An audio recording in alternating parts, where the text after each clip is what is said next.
2014 оны 9 сарын 14.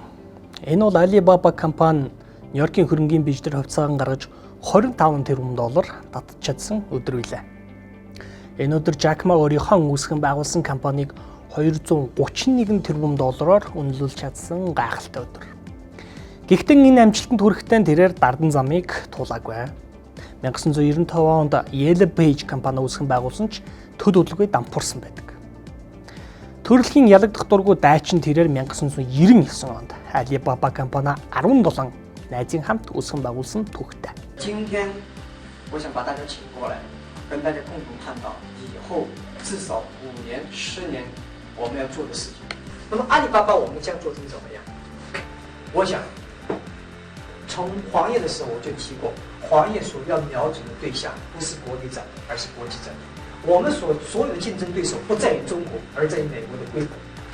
如果说第一，我们把阿里巴巴定位，就把它作为国际战略，我们不要把它定位是国内战略。第二个呢，我想就是我们要学会硅谷人的一种拼劲。如果说我们是早上8点钟下班，8点钟上班，5点钟下班，这个不是搞高科技。这个绝对不是我们阿里巴巴能成功。如果说我们有这种精神，反正我上班了，8点钟上班，5点钟下班了 ，OK， 赶紧去其他地方。Ингээд тэд төд удалгүй Америкийн хөрөнгө оруулалтын банк Goldman Sachs, Японы SoftBank-наас хөрөнгө оруулалт татаж өнөөдрийн амжилт руугаа алхсан байдаг.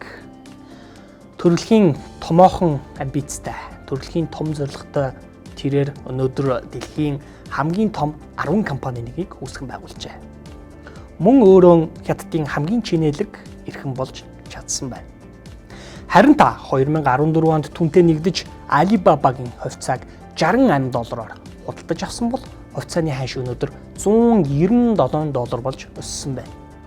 Энэ нь 6 жилийн хугацаанд таны мөнгө 228% өссөн гэсэн үг. Тухайн үед долларын хойш $2047 байсан. Харин одоо $2780 болсон гэж тооцвол таны төргөөр илэрхийлэгдэх өгөж 345% хүрсэн байна. Энэ нь 6 жилийн хугацаанд таны мөнгө жил болгон 50% өссөн гэсэн үг. Хувьцааны хөрөнгө оруулалт гэдэг бол агуу хүмүүсийг өөрийнхөө мөнгийг өсгөхийн төлөө ажилуулах боломжийг олгодог гайхалтай хөрөнгө оруулалт билээ. Хөрөнгийн зах зээл гэдэг бол дэлхийд зөвшөөрөгдсөн агуу хүмүүс таны мөнгийг өсгөхийн төлөө цаг наргүй ажиллаж байдаг капиталист нийгмийн үл зогсох хөдөлгүүр юм аа. Таныг унтаж байхад тэд ажиллаж байдаг. Бид таны оюунд хөрөнгө оруулна.